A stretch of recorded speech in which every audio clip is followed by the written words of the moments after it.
Salam Bapak Ibu yang dikasihi oleh Tuhan Yesus Kristus. Shalom. Puji Tuhan, anugerah Tuhan selalu baru tiap hari. Pagi hari ini kita akan menyembah Tuhan, kita akan memuji Tuhan. Namun sebelumnya mari kita mempersiapkan hati kita. Kita berdoa di dalam hati kita masing-masing. Mari Bapak Ibu kita bersaat teduh.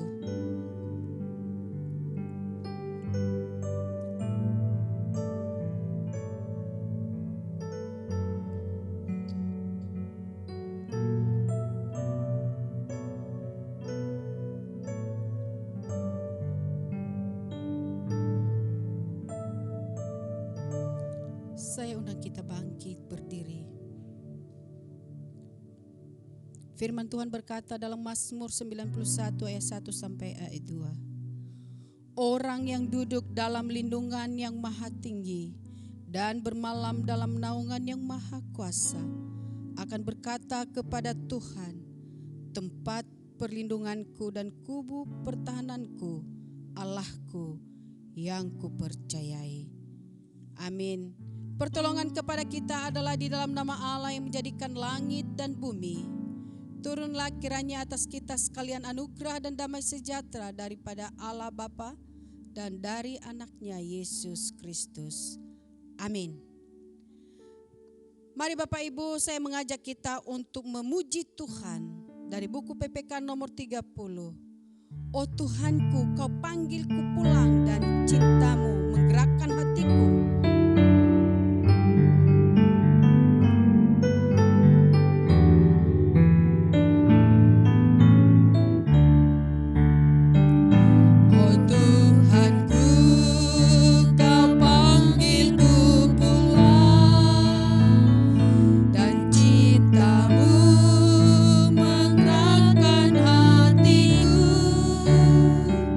Sinadaku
menyatakan pengakuan iman rasuli. Kita mulai. Aku percaya kepada Allah, Bapa yang Maha Kuasa, Khalik langit dan bumi, dan kepada Yesus Kristus, Anak yang tunggal Tuhan kita, yang dikandung daripada Roh Kudus, lahir dari anak darah Maria, yang menderita sengsara di bawah pemerintahan Pontius Pilatus, disalibkan, mati dan dikuburkan.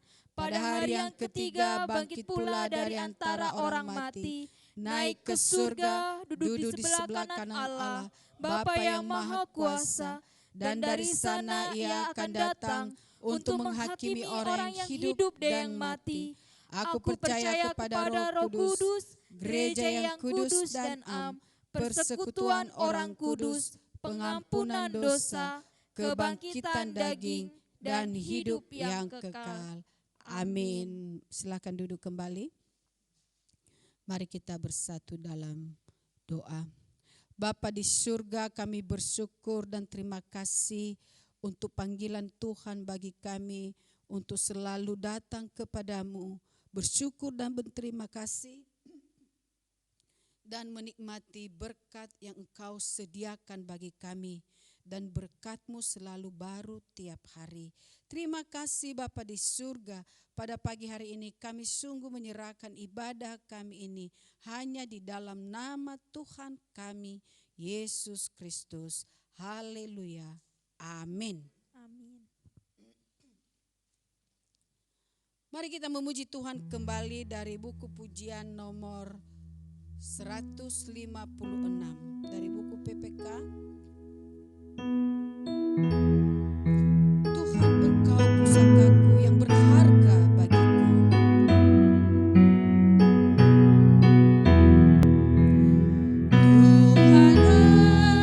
Engkau pusakaku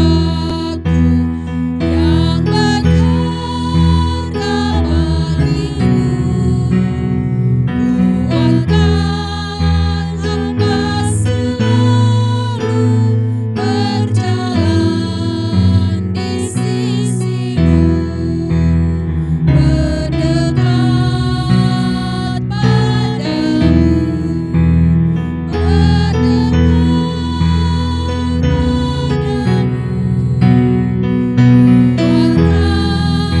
hamba selalu berjalan di sisimu. Ku tak minta harta dunia, barang yang nanti musnah. Tuhan,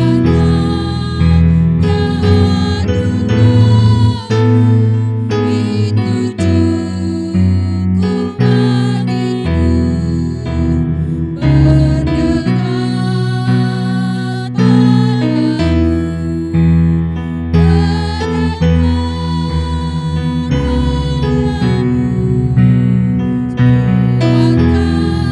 Kuatkan hamba selalu berjalan di sisimu. Tuhan,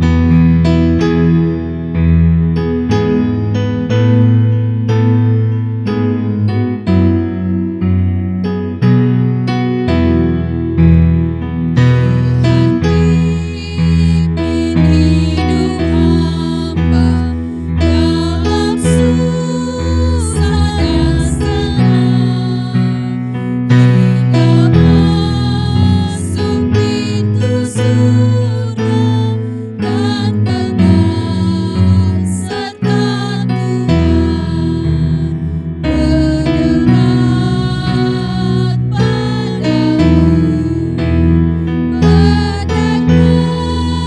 berdekat padamu. Kuatkan hamba selalu berjalan di sisimu. Saya undang kita bangkit berdiri, kita bermazmur bagi Tuhan dari Mazmur 22 ayat 23 sampai dengan ayat 32. Demikian bunyi firman Tuhan. Mazmur 22 ayat 23 sampai dengan ayat 32.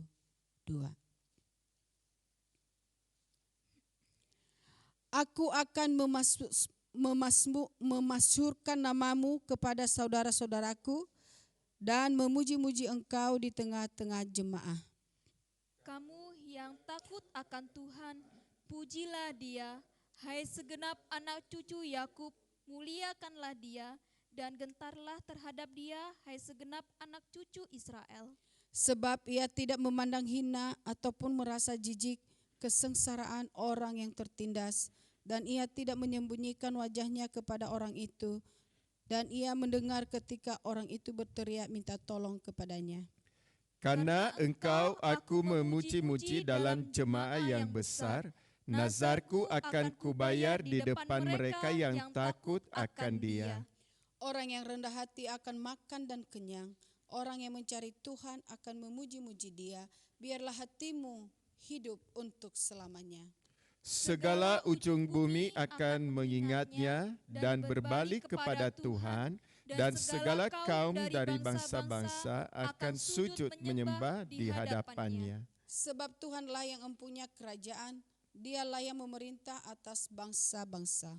Ya, kepadanya akan sujud menyembah semua orang sombong di bumi, di hadapannya akan berlutut semua orang yang turun ke dalam debu, dan orang yang tidak dapat menyambung hidup. Anak-anak cucu akan beribadah kepadanya dan akan menceritakan tentang Tuhan kepada angkatan yang akan datang.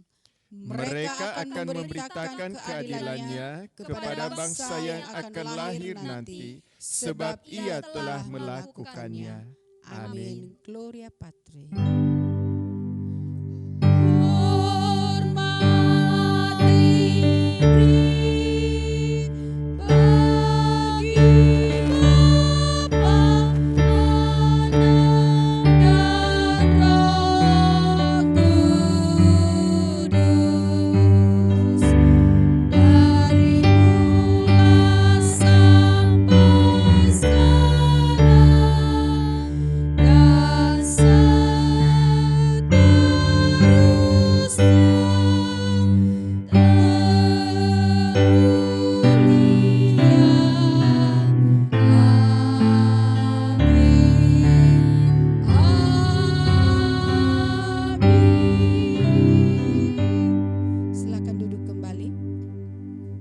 Kita akan masuk dalam doa syafaat dan pemberitaan firman Tuhan. Namun sebelumnya mari kita mengangkat pujian, kita mempersiapkan hati kita bahwa firman Tuhan kita taruh dalam hati kita yang menjaga kita, membentengi hidup kita dari semua dosa yang ada di sekitar kita. Dekatkan hidup kita dengan suara Tuhan. Ada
bersatu dalam doa.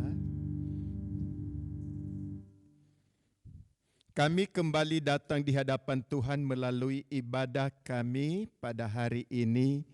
Semua yang kami terima selama 1 minggu lamanya, kami sadar bahwa itu semua adalah anugerah Tuhan yang begitu nyata dalam kehidupan kami. Hati kami penuh dengan syukur pada saat ini karena Tuhan kami adalah Tuhan yang sangat baik terhadap kami pribadi lepas pribadi.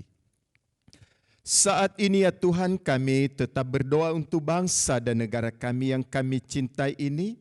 Kami rindu kiranya Tuhan yang memberkati pemerintah kami dari pusat sampai ke daerah-daerah, biarlah mereka memimpin bangsa ini dengan benar. Terlebih-lebih Engkau pakai anak-anak Tuhan yang ada di dalam pemerintahan, biarlah mereka dapat menjadi garam dan terang dunia. Kami berdoa untuk pergumulan bangsa kami saat ini. Bapa di sorga, Engkau yang terus memberkati, biarlah semua pergumulan dapat diatasi dan kami dapat bangkit kembali sebagai bangsa yang besar yang mengalami kemajuan hari-hari yang akan datang. Biarlah setiap bencana-bencana yang terjadi dapat membuat bangsa kami semakin menyadari bahwa kami membutuhkan Tuhan. Kami merindukan Tuhan dalam hidup kami. Kami rindu juga supaya setiap saudara-saudara kami yang mengalami bencana di mana-mana, Tuhan menghibur mereka dan biarlah pertolongan selalu ada dalam kehidupan mereka. Dan kami serahkan ke dalam tangan-Mu penanganan virus COVID-19 yang masih dilakukan, terlebih-lebih proses vaksinasi yang sudah dimulai dan masih terus dilaksanakan. Biarlah semua berjalan dengan baik, membantu kami agar kami memperoleh imun tubuh, kekuatan yang baru melalui vaksin ini. Kami bersyukur juga kepada Tuhan untuk jemaat-jemaat Tuhan yang dalam minggu ini berulang tahun. Kami mohon kiranya Tuhan memberkati jemaat-jemaat GMI Sion. Biarlah Tuhan memberkati Bapak Herman Amin, Abraham Kefas William, Samaria, dan juga Pak Charles. Biarlah Tuhan Engkau memberkati mereka dengan bertambahnya umur. Mereka semakin mengenal Tuhan, mendekatkan diri kepada Tuhan. Mereka juga memakai waktu dan kesempatan ini untuk melayani Tuhan sesuai dengan yang Tuhan telah percayakan kepada mereka. Biarlah hari-hari depan kehidupan mereka lebih indah lagi di hadapan Tuhan. Kami berdoa untuk semua jemaat GMI Sion. Biarlah Bapa di sorga yang memberkati pertumbuhan iman jemaat-Mu, terlebih-lebih di masa pandemi COVID-19 ini, agar jemaat Tuhan tetap bertumbuh di dalam iman, tetap beribadah kepada Tuhan, bersekutu kepada Tuhan, mencari Tuhan dimanapun mereka berada. Dan kami berdoa untuk semua kesehatan jemaat Tuhan yang memberkati. Engkau pulihkan jemaat-jemaat-Mu yang sedang sakit atau kurang sehat tubuh mereka pada saat ini. Kami berdoa untuk Bapak Charles, Pak Yunus, Bapak Ali Susanto, Ibu Lim Ching Mei, juga Ibu Lin Chen. Kami berdoa Bapa di sorga, Engkau yang menjamah bagian-bagian tubuh mereka yang sakit dan sakit penyakit yang ada dalam tubuh mereka. Engkau angkat Bapa di sorga sehingga mereka tersembuhkan, dikuatkan kembali oleh karena campur tangan Tuhan. Dan pada saat ini kami berdoa juga untuk semua jemaat-jemaat Tuhan yang sudah lanjut usia, Bapa di sorga, Engkau yang menjaga dan memelihara sampai akhir hidup mereka. Dan kami serahkan ke dalam tangan-Mu pergumulan-pergumulan jemaat dalam menjalankan usaha dan pekerjaan. Engkau turut campur tangan, biarlah pekerjaan tetap lancar dan setiap tantangan, rintangan, Engkau yang memampukan jemaat-jemaat-Mu untuk bisa mengatasinya dengan hikmat dari Tuhan sendiri.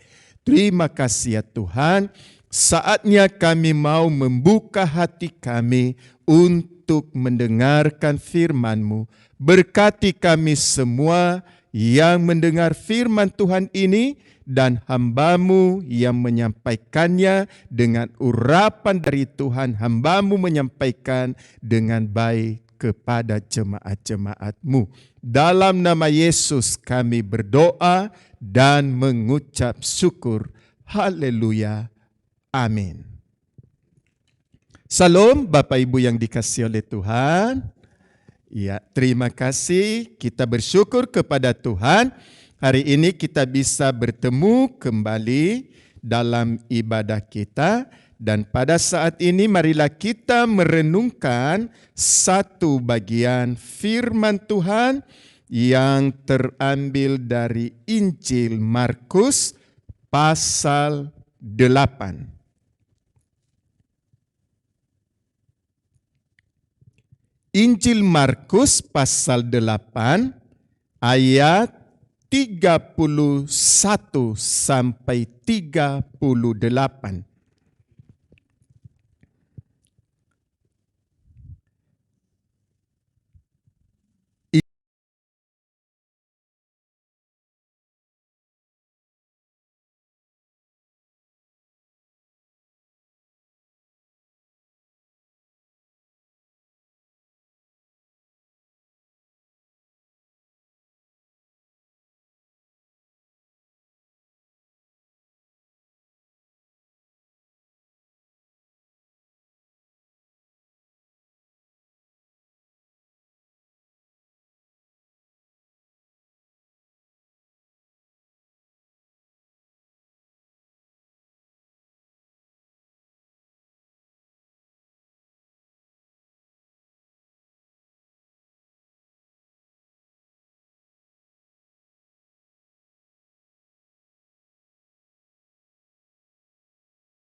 Bapanya diiringi malaikat-malaikat kudus. Amin. Bapak Ibu Saudara yang dikasihi oleh Tuhan Yesus Kristus, kita akan merenungkan kembali firman Tuhan hari ini. Temanya yaitu rela menderita demi keselamatan. Rela menderita demi keselamatan.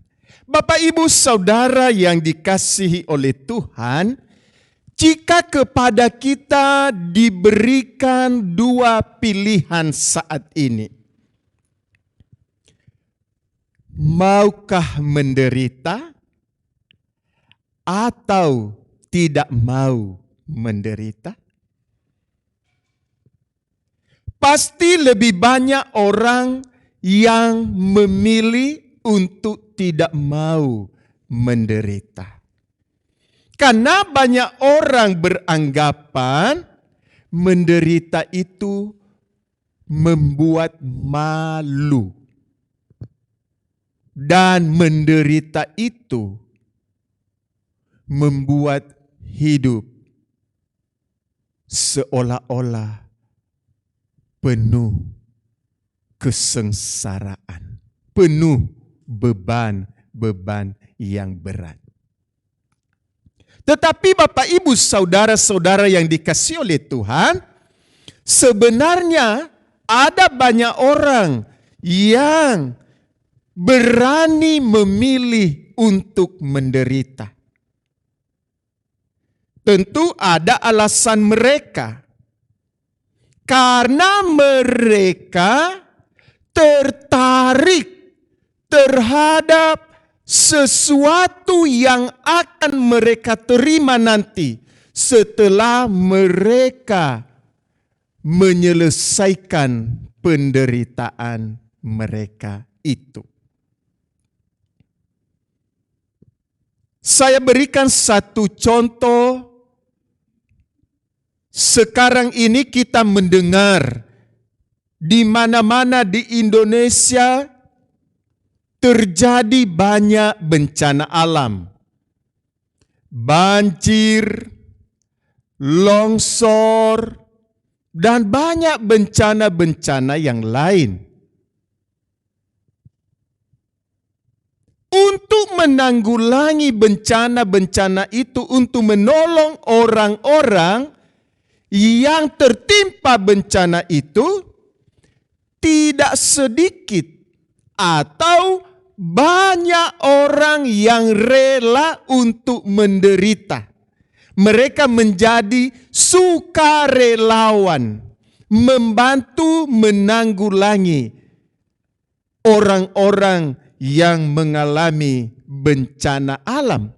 Mereka rela meninggalkan kesenangan mereka. Mereka rela menderita di tempat terjadinya bencana alam. Mengapa mereka melakukan semua itu? Karena mereka tertarik terhadap satu hal, bahwa apa yang mereka lakukan, penderitaan yang mereka alami itu tidak sia-sia. Nanti mereka akan mendapat penghargaan, dan juga di mata orang-orang lain mereka akan dipandang sebagai orang-orang baik, dan terlebih-lebih juga di mata Tuhan mereka akan dipandang sebagai orang-orang yang baik juga. Bapak, Ibu, saudara yang dikasihi oleh Tuhan, di dalam firman Tuhan yang baru kita baca tadi, di dalam ayat 38, di situ dicatat bahwa Tuhan Yesus mengatakan kepada semua orang pada waktu itu bahwa Dia nanti akan kembali dengan penuh kemuliaan. Tuhan Yesus nanti akan datang kembali kedua kali. Untuk apa? Tuhan Yesus datang nanti untuk menghakimi dunia ini. Untuk menentukan siapa yang akan memperoleh keselamatan dan siapa yang akan dibinasakan. Orang-orang yang selama hidupnya mau menderita karena Tuhan, supaya mereka memperoleh keselamatan. Tuhan Yesus mengatakan, orang-orang inilah nanti yang akan diakui oleh Tuhan Yesus. Diakui dalam arti orang-orang tersebut dimasukkan dalam golongan orang-orang yang diselamatkan. Karena mereka telah rela menderita dalam dunia ini selama mereka mengikut Tuhan Yesus. Bapak, Ibu, saudara-saudara yang dikasihi oleh Tuhan, kita sebagai pengikut Kristus saat ini, kita harus rela menderita. Kita tidak boleh malu menderita karena iman kita, karena kita mengikut Yesus, supaya nanti ketika Tuhan Yesus datang dengan penuh kemuliaan, Dia tidak malu juga mengakui kita. Dia mengakui kita sebagai umat yang layak untuk menerima keselamatan yang sudah disediakan bagi kita. Selama hidup kita di dunia ini dalam mengikut Tuhan, memang tidak gampang untuk menerima penderitaan itu sebagai pengikut Tuhan. Tidak gampang untuk rela menderita karena kita mengikut Tuhan. Tetapi Bapak Ibu, siapakah yang harus kita teladani saat ini agar kita rela untuk menderita atau tidak malu untuk menderita di tengah-tengah dunia ini sebagai pengikut Tuhan? Siapa yang bisa kita teladani? Di dalam firman Tuhan yang kita baca tadi, yang pertama ditunjukkan kepada kita bahwa yang bisa kita teladani adalah Tuhan Yesus sendiri. Dikatakan di dalam firman Tuhan ini bahwa Tuhan Yesus, Dia rela disalibkan demi menyelamatkan umat manusia. Dia rela menderita. Di dalam ayat 31 tadi dikatakan, kemudian mulailah Yesus mengajarkan kepada mereka bahwa anak manusia harus menanggung banyak penderitaan dan ditolak oleh tua-tua, imam-imam kepala dan ahli-ahli Taurat, lalu dibunuh dan bangkit sesudah 3 hari. Hal ini dikatakannya dengan terus terang.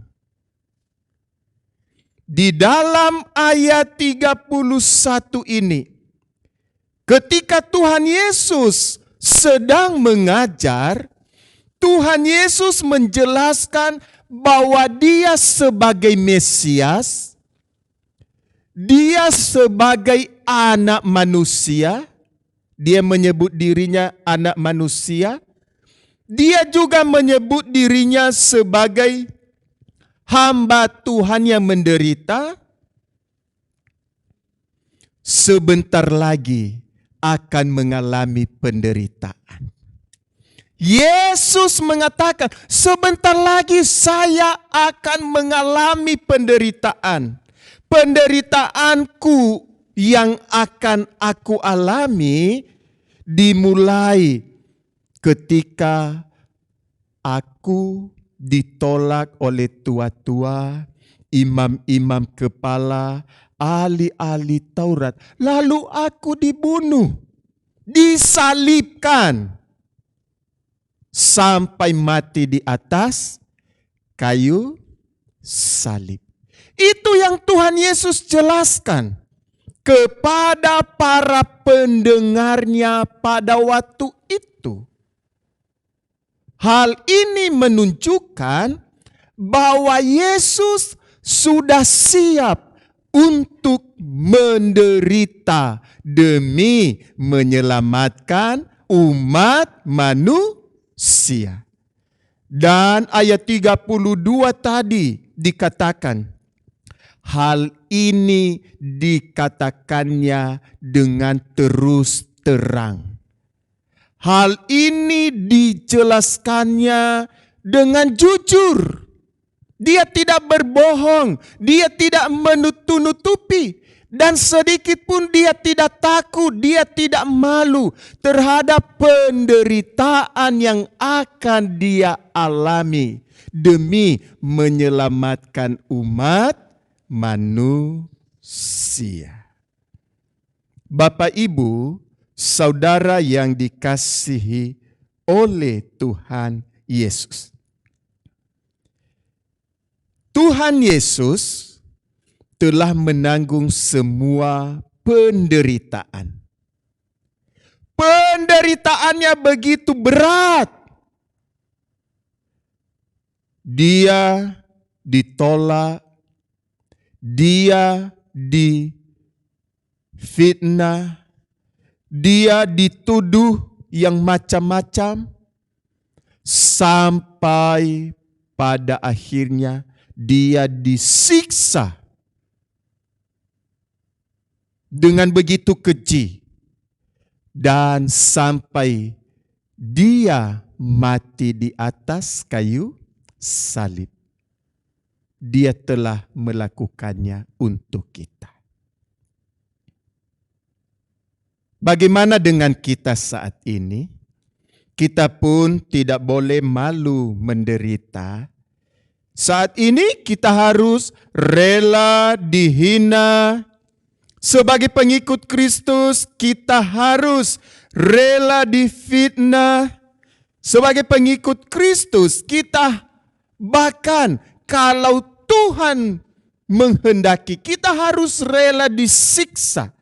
Bahkan mempertaruhkan kehidupan kita demi iman kita, demi kesetiaan kita di dalam mengikut Dia, supaya nanti kalau Tuhan Yesus datang dengan penuh kemuliaannya, Dia tetap mengakui kita. Dia tetap mengenal kita dan mengatakan, ini umatku yang sudah rela menderita selama hidup di dunia ini. Karena dia setia mengikut aku.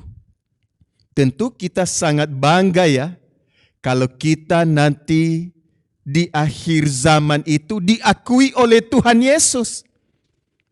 Dikenal oleh Tuhan Yesus sebagai umat yang rela menderita demi mengikut Tuhan.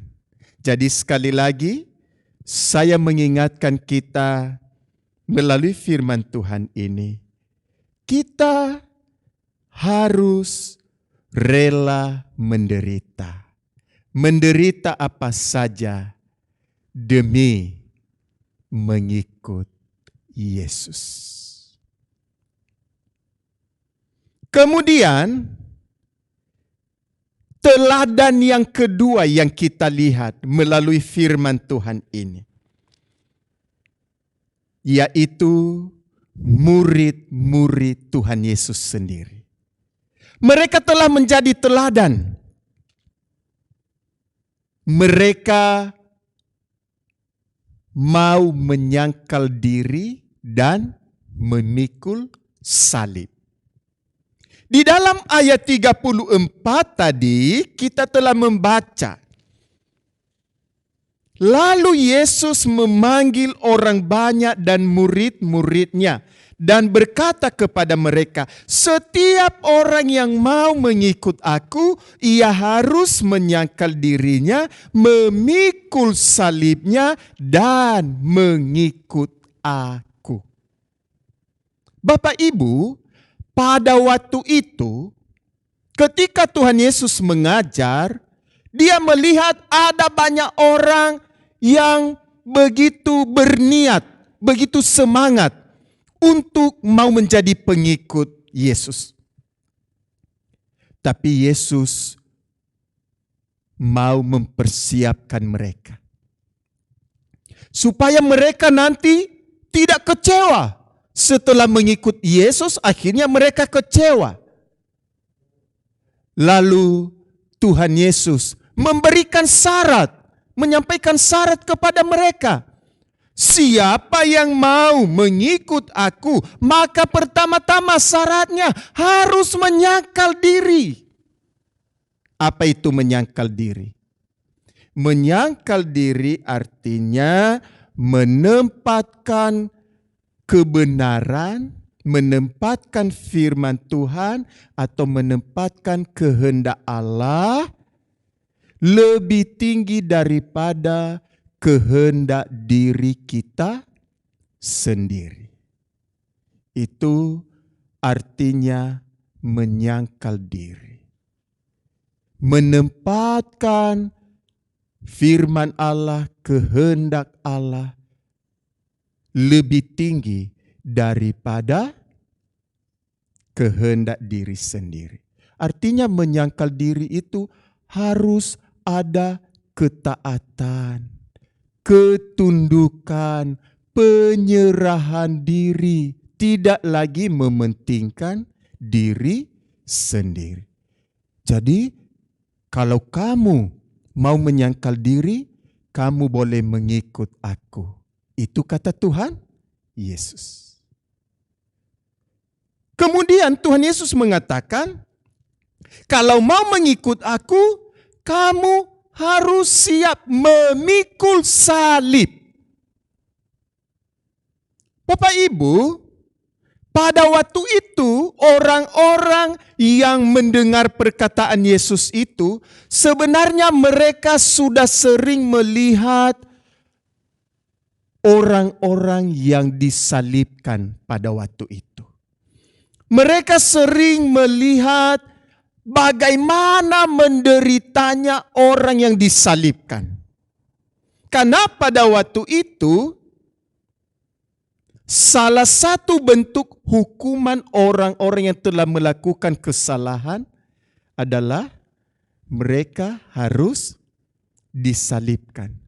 Jadi, yang mendengar perkataan Tuhan Yesus pada waktu itu udah biasa. Mereka melihat orang yang mau disalib itu dipukul, diludahi, ditendang, diperlakukan tidak manusiawi, sampai tubuh mereka semua berdarah-darah dan terluka. Ditambah lagi di atas kayu salib, mereka dipukul, ya.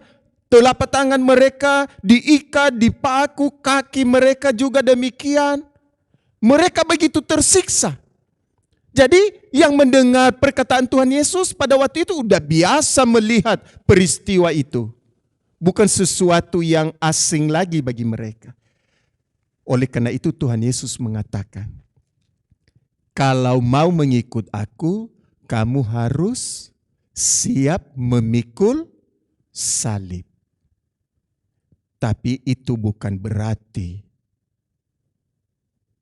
memikul salib itu yang dimaksudkan Yesus pada waktu itu adalah disalibkan seperti Tuhan Yesus. Bukan. Tetapi memikul salib yang dimaksudkan oleh Tuhan Yesus adalah semua hal-hal yang buruk yang akan kita alami sebagai pengikut Yesus, yang akan terjadi yang akan dilakukan oleh orang-orang yang belum mengenal Tuhan kepada kita karena mengikut Yesus.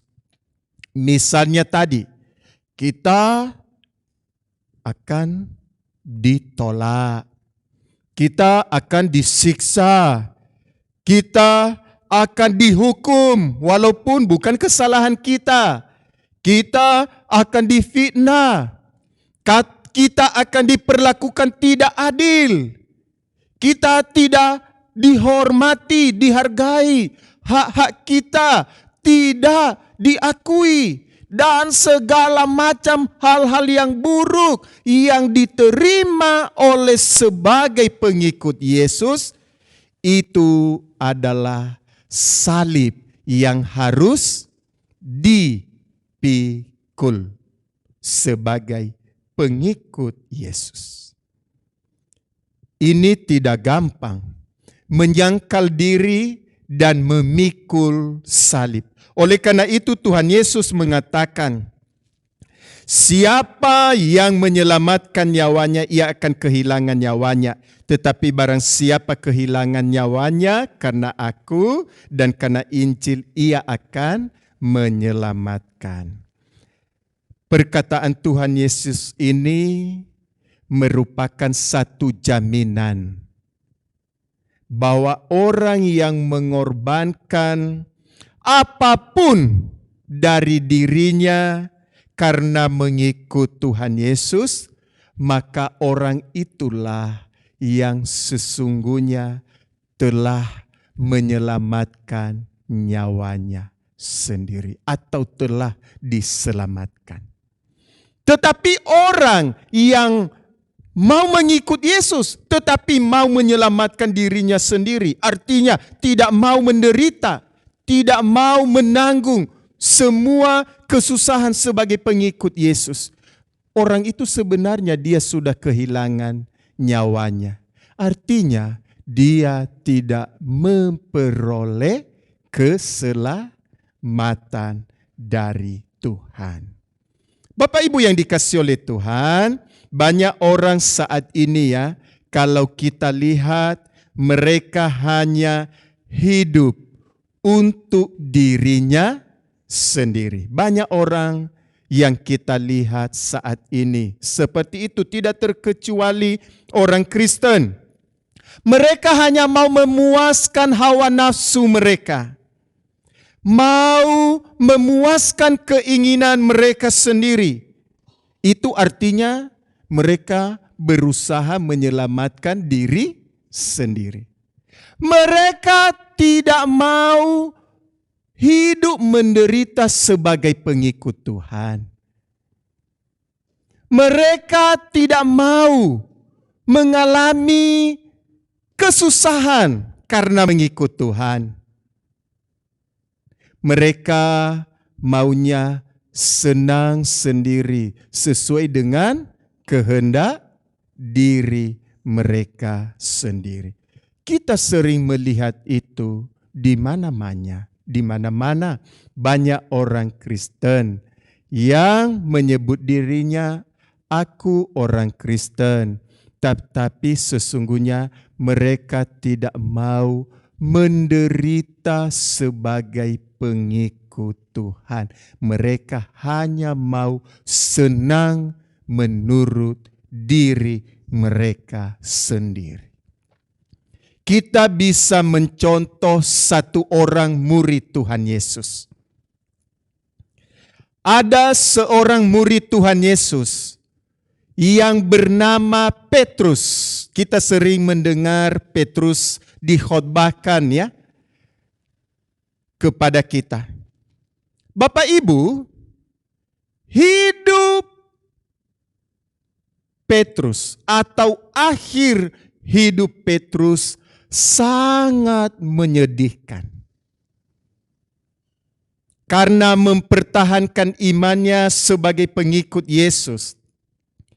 Ketika dia di Roma, terjadilah penganiayaan di Roma yang dilakukan oleh Kaisar Nero. Dan pada waktu itu Petrus ditangkap. Lalu Petrus dihukum karena memberitakan Injil. Dia dihukum mau disalib. Itu hukumannya. Bapak Ibu, ketika hukuman salib itu dikenakan kepada Petrus, Petrus meminta supaya dia disalib, kepalanya di bawah, kakinya di atas. Dia minta, salibkanlah saya secara terbalik. Ini benar-benar terjadi. Petrus, murid Tuhan Yesus, yang mengalami ini. Salibkanlah saya secara terbalik, kepalaku di bawah, kakiku di atas. Ditanya kepadanya, kenapa kamu minta demikian? Dia menjawab dengan tegas, dengan imannya. Dia mengatakan begini, karena aku tidak layak disalib seperti Tuhan Yesus. Karena Tuhan Yesus kan disalib seperti biasa, kepala di atas, kaki di bawah. Dia mengatakan demikian, mengambil keputusan demikian, begitu berani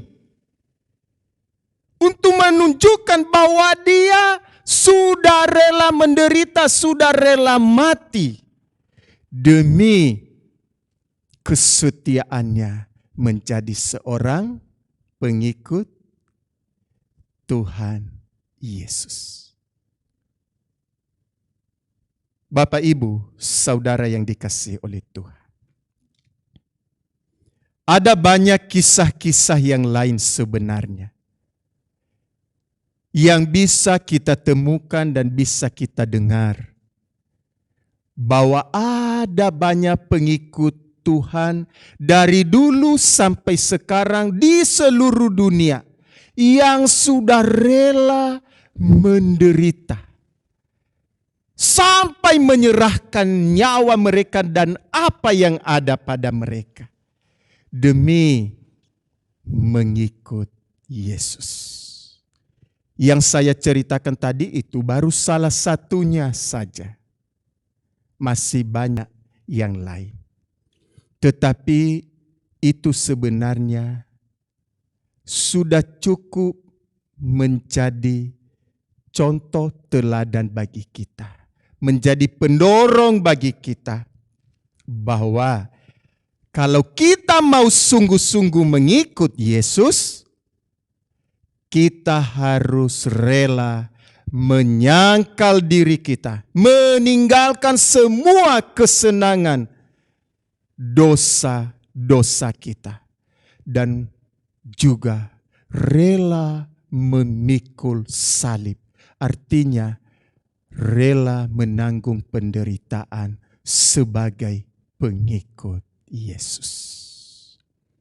Bapak, Ibu, Saudara, setelah kita mendengar firman Tuhan hari ini, kita sangat diberkati dan dikuatkan oleh Tuhan sebagai pengikut Yesus.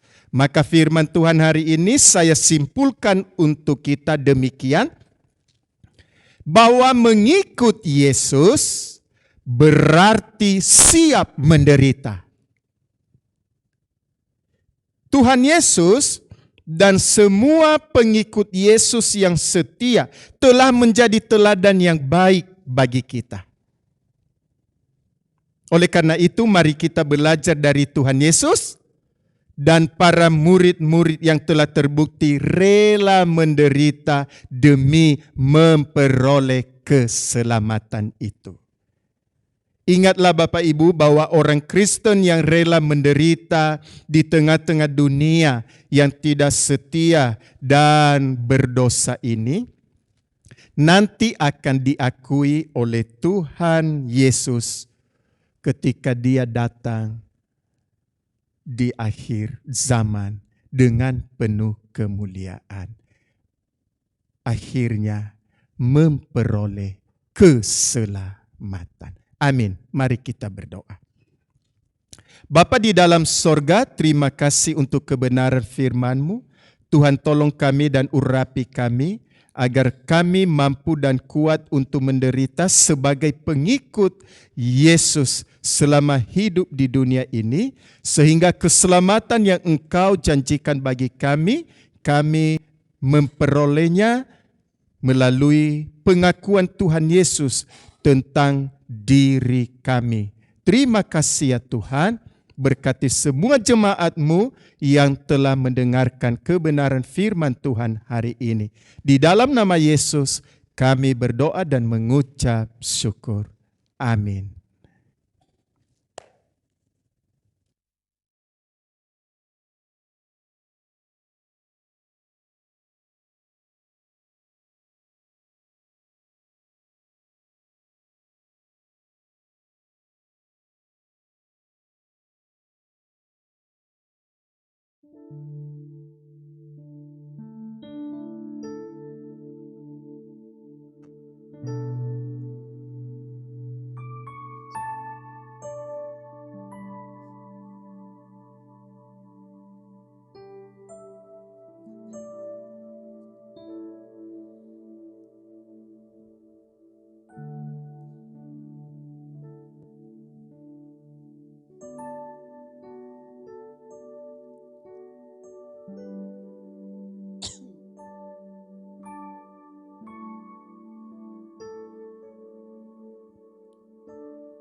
Kita akan memberikan yang terbaik bagi Tuhan lewat persembahan kita. Namun kita dengarkan firman Tuhan dari Matius 6 ayat 19 sampai ayat 21. Janganlah kamu mengumpulkan harta di bumi ngengat dan karat merusakkannya, dan pencuri membongkar serta mencurinya. Tetapi kumpulkanlah bagimu harta di surga ngengat dan karat tidak merusakkannya, dan pencuri tidak membongkar serta mencurinya. Karena di mana hartamu berada, di situ juga hatimu berada. Sambil kita mengumpulkan persembahan, kita angkat pujian. Betapa hatiku berterima kasih Yesus.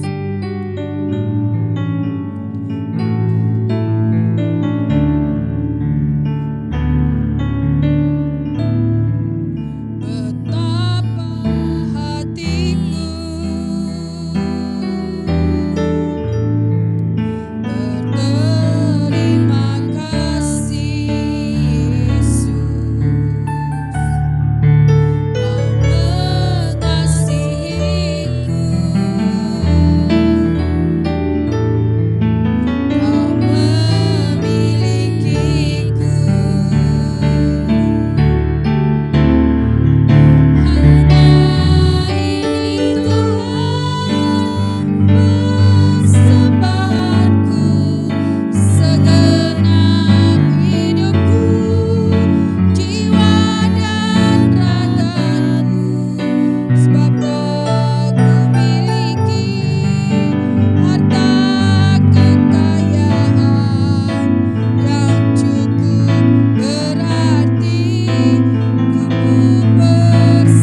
mari kita tutup ibadah kita ini dengan doa Bapa kami dan nanti doa berkat. Mari kita berdoa bersama-sama. Bapa kami yang di surga, dikuduskanlah namamu, datanglah kerajaanmu, jadilah kehendakmu di bumi seperti di surga.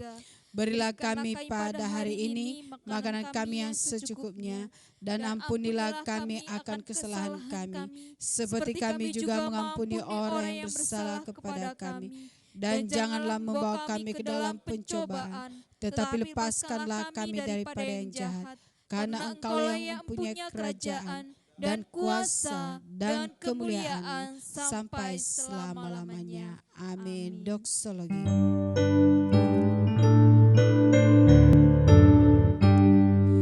Puji Allah Bapa Putra, puji Allah Roh Kudus, ketiganya yang esa. Oh selamat sumber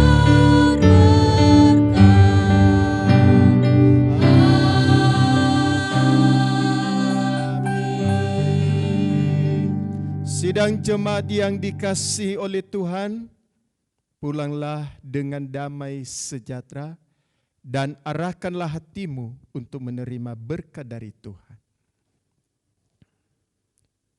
Kiranya Tuhan memberkati engkau dan melindungi engkau. Tuhan menyinari engkau dengan wajah-Nya dan memberi engkau kasih karunia. Tuhan menghadapkan wajah-Nya kepadamu dan memberi engkau damai sejahtera. Amin.